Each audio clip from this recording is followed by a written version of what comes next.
नमस्कार और स्वागत है।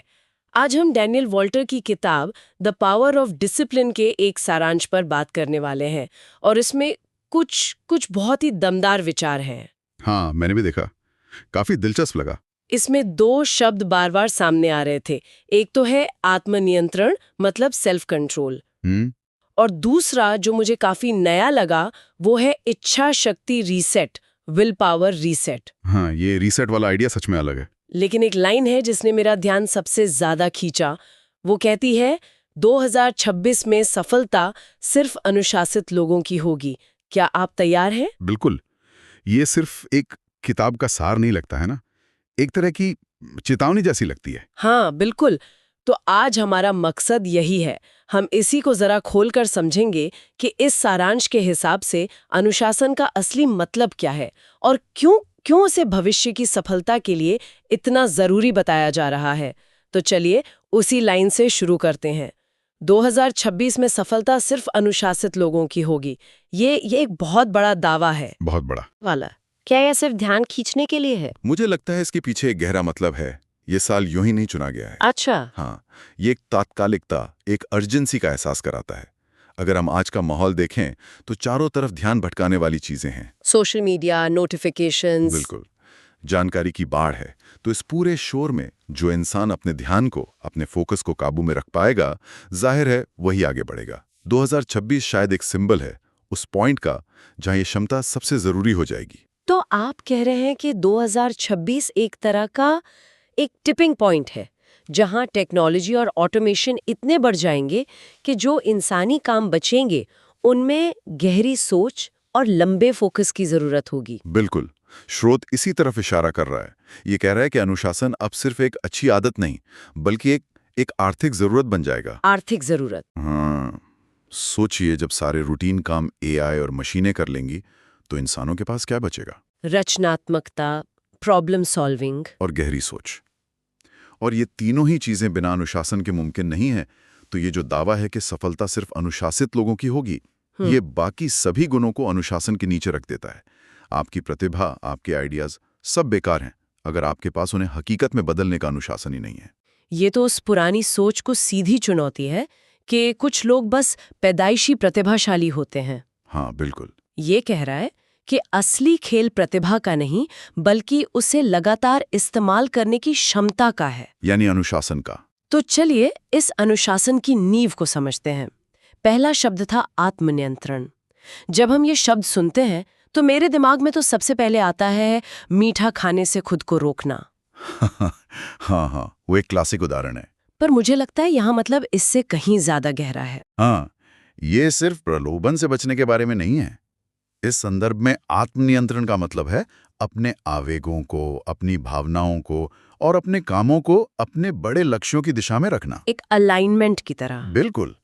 ये एक तरह का आंतरिक कंपास है जो आपको हमेशा आपके असली लक्ष्य की तरफ इशारा करता है, चाहे रास्ते में कितने भी दिलचस्प मोड़ क्यों ना आ जाएं। और इसमें भी दो तरह के आत्मनियंत्रण की बात छिपी हुई है। अच्छा, दो तरह के? हाँ, एक है प्रतिक्रियाशील मतलब रिएक्टिव, और दूसरा है सक्रिय यानी प्रोएक्टिव।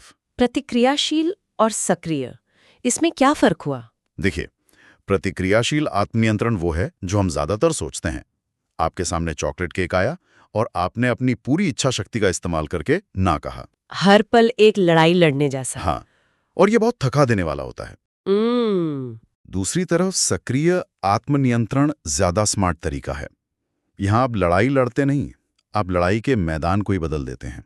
आप अपने माहौल को ही ऐसा बना देते हैं कि आपको लड़ना ही ना पड़े। मतलब ऐसी स्थिति बनाना जहां प्रलोभन हो ही ना, या कम से कम हो। जैसे अगर मुझे सोशल मीडिया पर समय बर्बाद नहीं करना है तो मैं अपने फोन से वो एप्स ही हटा दूं, या काम करते समय फोन दूसरे कमरे में रख दूं। बिल्कुल सही। यही है सक्रिय आत्मनियंत्रण। ये एक रणनीतिक सोच है। आप अपनी इच्छा शक्ति को एक कीमती संसाधन की तरह देखते हैं, जिसे हर छोटी मोटी लड़ाई में खर्च नहीं करना है। बिल्कुल। आप उसे बड़े और जरूरी कामों के लिए बचा कर रखते हैं। सक्रिय आत्मनियंत्रण अनुशासन को एक अंतहीन संघर्ष के बजाय एक स्मार्ट सिस्टम बनाने जैसा बना देता है। आप अपनी कमजोरियों को जानते हैं और उनके आसपास एक मजबूत किला बना लेते हैं। ये सक्रिय आत्मनियंत्रण वाली बात तो समझ में आ गई, पर ये भी सुनने में काफी थका देने वाला लगता है। हर वक्त रणनीति बनाना, अपने माहौल को कंट्रोल करना, कभी तो इंसान थकेगा ही। हाँ, थकेगा। और शायद यहीं पर वो दूसरा विचार काम आता है, इच्छा शक्ति रीसेट।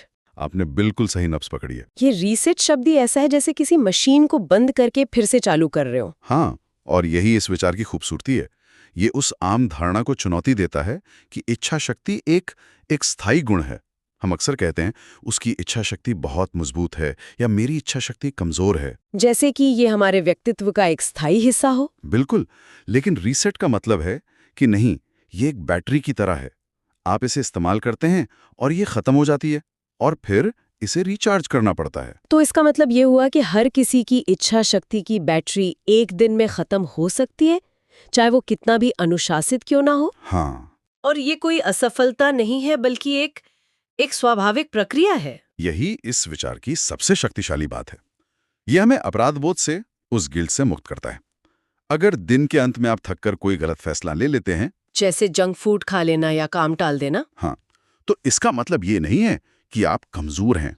इसका सीधा सा मतलब है कि आपकी मानसिक ऊर्जा, आपकी इच्छा शक्ति की बैटरी बस खत्म हो गई है और अब उसे रिचार्ज करने का समय है। लेकिन एक सवाल है, क्या ये विचार लोगों को बहाने बनाने का मौका नहीं देता? बहुत जरूरी सवाल है। कोई भी कह सकता है, ओ मैं आज जिम नहीं जा सकता, मेरी इच्छा शक्ति की बैटरी खत्म हो गई है। हम जिम्मेदारी और बहाने के बीच की लाइन कैसे तय करें? देखिए, यहाँ पर रीसेट का मतलब बहाना बनाना नहीं है। इसका मतलब है जानबूझकर, डेलिबरेटली अपनी बैटरी को रिचार्ज करना। अच्छा। ये एक निष्क्रिय प्रक्रिया नहीं है, ये एक सक्रिय क्रिया है। किताब का सार इसी बात पर जोर देता है कि आपको अपने रीसेट की रणनीतियां पता होनी चाहिए। ये कहना कि मेरी बैटरी खत्म हो गई है और फिर कुछ न करना, ये बहाना है। लेकिन ये कहना कि मेरी बैटरी कम है, इसलिए मैं 15 मिनट की वॉक पे जा रहा हूं ताकि मैं रिचार्ज होकर वापस काम कर सकूं, ये एक स्मार्ट रणनीति है। तो ये रीसेट के तरीकों के बारे में जानने की बात है, और वो तरीके क्या हो सकते हैं? क्या सारांश में इसका कोई संकेत है? सारांश कुछ सिद्धांतों की ओर इशारा करता है। रीसेट का मतलब क्या है? सिस्टम को उसकी मूल ऊर्जावान स्थिति में वापस लाना। ठीक है। और इसके सबसे शक्तिशाली तरीके अक्सर बहुत सरल होते हैं, जैसे पर्याप्त नींद लेना। ये शायद सबसे बड़ा रीसेट बटन है। ये तो हम सब जानते हैं, पर करते नहीं है। सही बात है। फिर है ध्यान, या सिर्फ कुछ मिनटों के लिए चुपचाप बैठना। ये मानसिक अव्यवस्था को साफ करता है। काम से छोटे छोटे ब्रेक लेना। हाँ, जिसे पोमोडोरो तकनीक में भी इस्तेमाल किया जाता है। प्रकृति में समय बिताना या कुछ ऐसा करना जिससे आपको जेन्युइनली खुशी मिले, बिना किसी अपराध बोध के। ये सब रीसेट रिचुअल्स हैं। ये बहुत दिलचस्प है। तो ये सिर्फ मेहनत करने के बारे में नहीं है, बल्कि आराम करने की कला को भी अनुशासन का हिस्सा मानने के बारे में है। बिल्कुल। मतलब ये जानना कि कब रुकना है, कब अपनी बैटरी को रिचार्ज करना है, ये भी अनुशासन का ही एक रूप है। एक एथलीट की तरह सोचिए, वो जानता है कि रिकवरी भी ट्रेनिंग जितनी ही जरूरी है। सही बात है। एक एथलीट जो हर दिन बिना आराम के ट्रेनिंग करता है, वो जल्द ही चोटिल हो जाएगा या थक कर चूर हो जाएगा। इसी तरह जो व्यक्ति अपनी इच्छा शक्ति का लगातार उपयोग करता है बिना उसे रीसेट किए, वो बर्नआउट का शिकार हो जाएगा। एग्जैक्टली। तो ये दोनों विचार, आत्मनियंत्रण और इच्छा शक्ति रीसेट, एक दूसरे से बहुत गहराई से जुड़े हुए हैं। अच्छा, वे एक दूसरे से कैसे जुड़े हैं? ये एक साइकिल की तरह है क्या? हाँ, ये बिल्कुल एक साइकिल है। सोचिए, आपका सक्रिय आत्मनियंत्रण जितना अच्छा होगा, मतलब मैं अपने माहौल को जितना बेहतर डिजाइन करूंगी, उतनी ही धीरे धीरे आपकी इच्छा शक्ति की बैटरी खर्च होगी। आपको दिन में कम लड़ाइयां लड़नी पड़ेंगे। ठीक है। और जब आपकी बैटरी कम होती है, तो आप एक प्रभावी रीसेट तकनीक का इस्तेमाल करके उसे जल्दी से रिचार्ज कर लेते हैं। और ये रिचार्ज की हुई बैटरी मुझे फिर से बेहतर आत्मनियंत्रण रखने में मदद करती है। बिल्कुल। ये एक स्थायी लय बनाने के बारे में है, ना कि एक छोटी दौड़ में अपनी सारी ऊर्जा खत्म कर देने के बारे में। तो अगर हम इन सबको एक साथ जोड़े, तो संदेश ये है कि 2026 में सफल होने के लिए आत्मनियंत्रण का अभ्यास करना होगा, जो कि एक रणनीतिक कौशल है, न कि सिर्फ इच्छा शक्ति का क्रूर प्रयोग। और जब इच्छा शक्ति की बैटरी स्वाभाविक रूप से कम हो जाए, तो उसे रीसेट करने के तरीके जानने होंगे, ताकि वो लंबे समय तक अनुशासित बने रहें। बिल्कुल। ये अनुशासन को एक जन्मजात विशेषता के बजाय एक कौशल के रूप में प्रस्तुत करता है, जिसे सीखा और सुधारा जा सकता है। तो ये सबके लिए संभव है। हाँ, ये से ज्यादा व्यवहारिक बनाता है। ये सिर्फ और मेहनत करो कहने के बजाय स्मार्ट तरीके से मेहनत करो कहने जैसा है। ये हमें अपनी मानसिक ऊर्जा का प्रबंधन करना सिखाता है, ठीक वैसे ही जैसे हम अपने समय या पैसे का प्रबंधन करते हैं। तो ये एक तरह से हमारे मानवीय सीमाओं को स्वीकार करना भी है। हाँ, बहुत अच्छी बात कही आपने। ये सुपरमैन बनने की कोशिश करने के बारे में नहीं है, बल्कि एक इंसान के रूप में प्रभावी ढंग से काम करने का तरीका सीखने के बारे में है। ये जानना कि हमारी इच्छा शक्ति सीमित है, अपने आप में एक शक्ति है, क्योंकि तभी हम उसे बचाने और फिर से भरने के बारे में सोचेंगे। हाँ, और ये उस पूरी बातचीत को बदल देता है जो हम अनुशासन के बारे में करते हैं। ये सजा या अभाव के बारे में नहीं, ये स्वतंत्रता के बारे में है। स्वतंत्रता। हाँ, अनुशासन आपको अपने आवेगों का गुलाम होने से बचाता है। ये आपको अपने जीवन की दिशा खुद तय करने की आज़ादी देता है, बजाय इसके कि आप बाहरी परिस्थितियों या अपनी क्षणिक इच्छाओं के अनुसार बहते चले जाएं। ये है असली स्वतंत्रता। तो डैनियल वॉल्टर की द पावर ऑफ डिसिप्लिन के इस सारांश से मुख्य बातें अब काफी साफ हैं। भविष्य की सफलता, जो कि बहुत दूर भी नहीं है, अनुशासन पर टिकी है। और यह अनुशासन 2 स्तंभों पर खड़ा है।